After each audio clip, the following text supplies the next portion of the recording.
Hey, what's up guys? Welcome back to Slacker Media. I'm Seth, coming at you with my top 10 films of 2017. Hope you guys have enjoyed these videos we've been making. Nick did one, Matt did one, so it's my turn to talk about my favorite movies from last year. Overall, I thought it was a pretty good year in film. There was a lot of really good movies. Only a few things that I thought were truly great, but overall it was a pretty solid year. I've got my list in front of me here over on Letterboxd. Follow me, by the way, Seth Talks Film on Letterboxd. Here we go. Let's jump right into it. Start with number 10.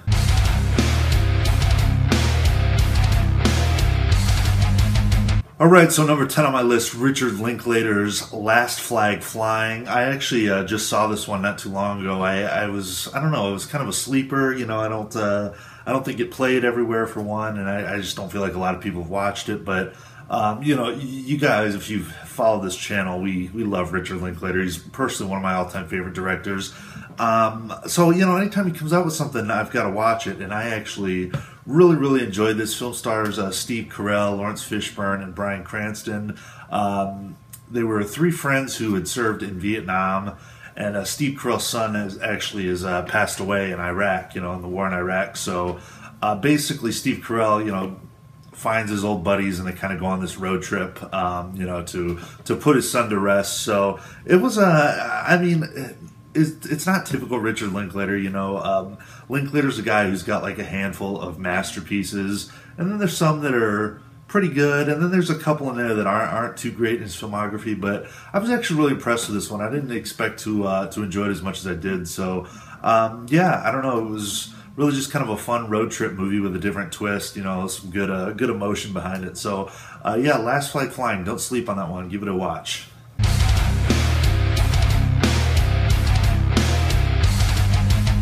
Okay, so number 9, 3 Billboards Outside Ebbing, Missouri. This one's getting a lot of praise. It's definitely going to win some Oscars for sure. I know it's done pretty well in the awards so far. This was a really good movie. So when I first saw the trailer for this movie, the first thing that jumped into my mind was, aside from the fact that it had Frances McDormand, it just felt like a Coen Brothers vibe. And after watching it, I kind of stick with that. Definitely very Coen-y.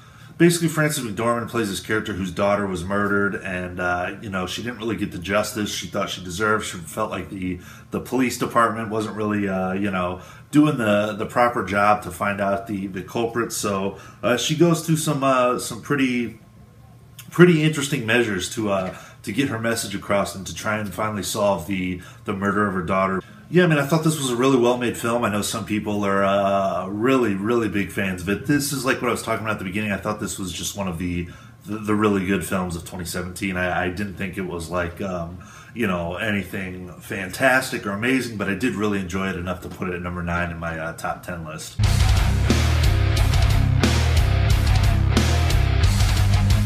Okay, number 8 from director Sean Baker, The Florida Project. Wow, this movie was something else. A couple years ago, American Honey came out, directed by Andrea Arnold with you know, Shia LaBeouf, and I don't know, that really kind of a dirty, gritty film. And when I kind of saw the trailer for this, it's the same vibe I got, and definitely, you know, very similar in tone. If you've seen American Honey, you know what I'm talking about. It's really just kind of a dirty film. Basically about a mom and her daughter who are living in this really kind of rundown sort of hotel complex ran by Willem Dafoe, who's great in this film, by the way. But this all kind of takes place, you know, right around Disneyland. And if you guys have ever been in that area, this perfectly captures how it really kind of feels around there. Just, I don't know, it's kind of an uneasy movie, just the way, like, it just makes you feel dirty, like you need to take a shower after you watch it, as weird as that sounds. But really great acting in this movie. I'm not sure what the little girl's name is. Really great kind of look into like childhood and, you know, different aspects of that.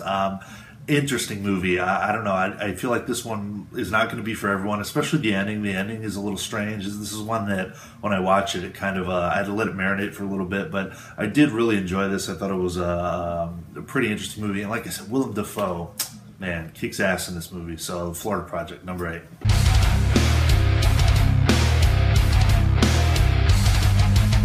Okay, number 7 on my list is a movie I was really looking forward to. It's definitely higher up on my anticipated films of 2017, so I had to go see it the day it came out. That is The Disaster Artist, starring James Franco and directed by him.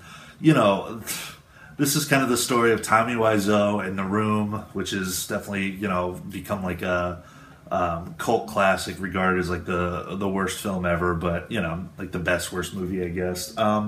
I don't know, I always kind of knew about The Room. I'd seen bits and pieces of it. Now it's become just like this crazy phenomenon. Everyone is all over The Room, and Tommy Wiseau, which I feel like it's going to lose some of its charm a little bit. It's almost getting to the point where it's getting annoying. I thought it was more cool when it's kind of a niche thing, as hipster as that sounds. But regardless, this film was entertaining as hell. I thought James Franco did a really good job capturing the mannerisms of Tommy Wiseau. It's just a fascinating story, and very rarely when I'm watching like a comedy that comes out nowadays do I find myself actually laughing out loud, but this one got me a few times. I thought it was genuinely funny, and just a kind of an interesting heartfelt story. So The Disaster Artist, check it out.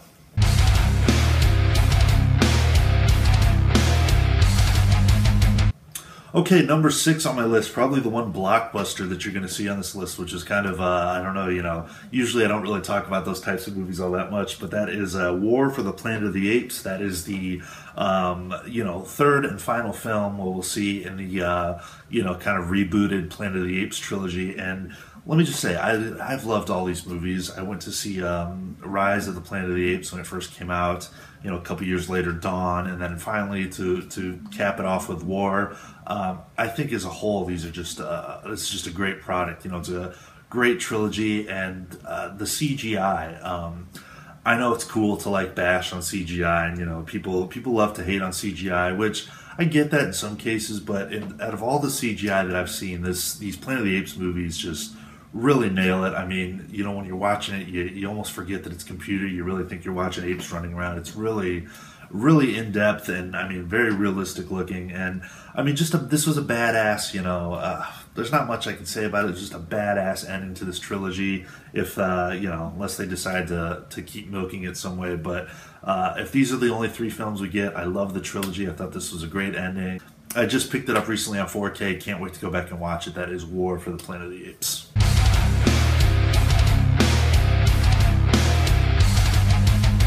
Okay, number 5 on my list is probably kind of an oddball choice. I feel like, if you go around watching people's top 10 videos, you're not going to see this mentioned very often, but it's a little film called Briggs B Bear.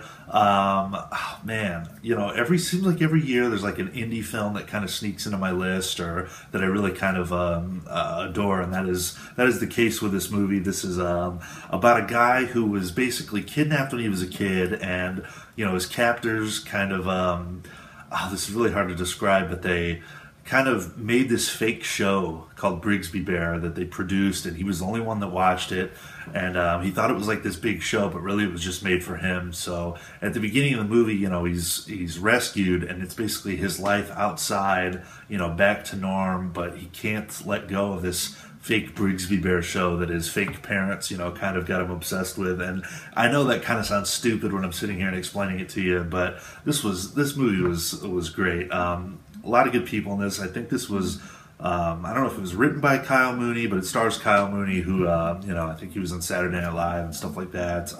Mark Hamill's in this movie. This is just, I don't know, one of those indies, you just got to see it, but had a lot of charm to it, a lot of heart. I don't know. I really love this movie. This was a great film. It's Briggs B Bear.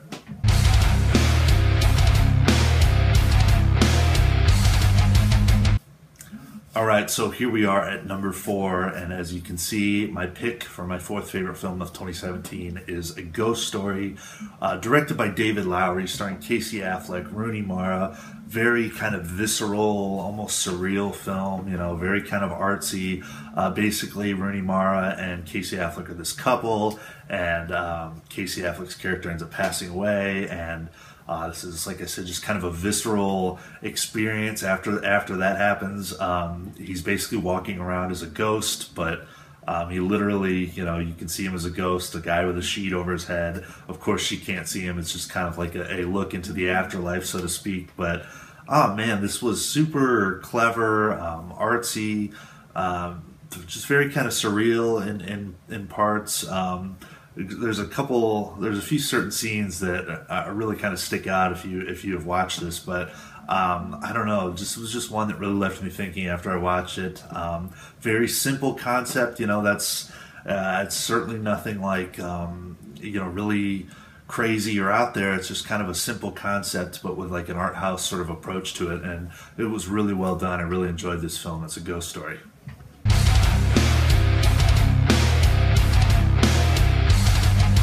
Okay, so as you can see, number 3 on my list, Phantom Thread. Right off the bat, I gotta say, this just surprised the hell out of me. I know Paul Thomas Anderson is regarded as like one of the greatest living directors, and I do like what I've seen from him. Granted, I haven't seen all of his work. He's certainly not a favorite of mine, at this point at least. So I wasn't like super hyped on this or anything, and honestly, I thought it looked really boring. I actually was in California with Nick and Matt, and those guys wanted to see it, so I'm like, okay, I'll come along with and check it out. And I walked out of there blown away. Basically, Daniel Day-Lewis plays this world-renowned dressmaker.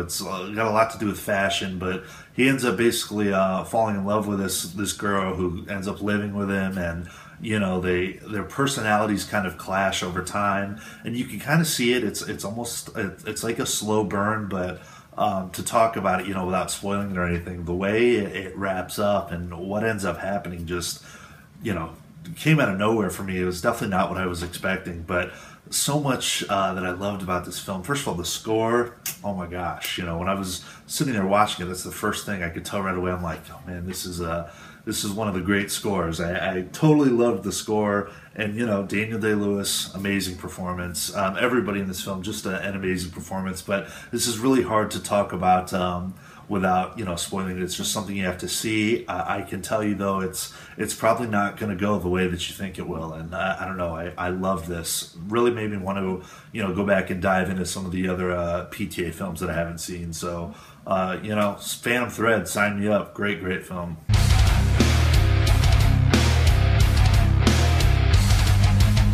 All right, so number 2 on my list, Good Time, fantastic film, another A24 film, directed by the Safdie brothers, starring Robert Pattinson, who, man, I know it's really easy to write him off as the guy from Twilight or whatever. Gosh, I'm guilty of that. That's what I thought when I was going into this movie, but after seeing it, I became an instant fan of his. Just a great performance. It's basically about 2 brothers, Robert Pattinson and Ben Safdie, the director, also stars in the film. But Ben Safdie's character, he's definitely got like some developmental problems. He's kind of mentally challenged, and basically these 2 brothers end up robbing a bank. Things don't go as planned. Obviously Robert Pattinson's character has a lot of negative influence over his mentally challenged brother. The brother ends up getting taken in, arrested, and it's basically a film about Robert Pattinson trying to rescue his brother, get him out of jail, and all sorts of things go wrong. And it's just a wild, visceral ride. A lot of cool things going on, man.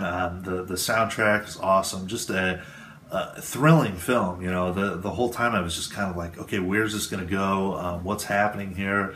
But man, I can't say enough good things about Robert Pattinson, who just blew me away in this film. You just have to check it out.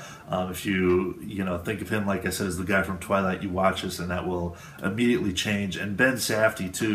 When I think of like some of the best on-screen portrayals of like mentally challenged characters, I mean, this is always going to be up there for me. I thought it was a fantastic job. Just a great film. I've already seen it like 5 or 6 times. I'm a huge fan. It's definitely going to be one that I'll probably enjoy for the rest of my life. So Good Time, love it.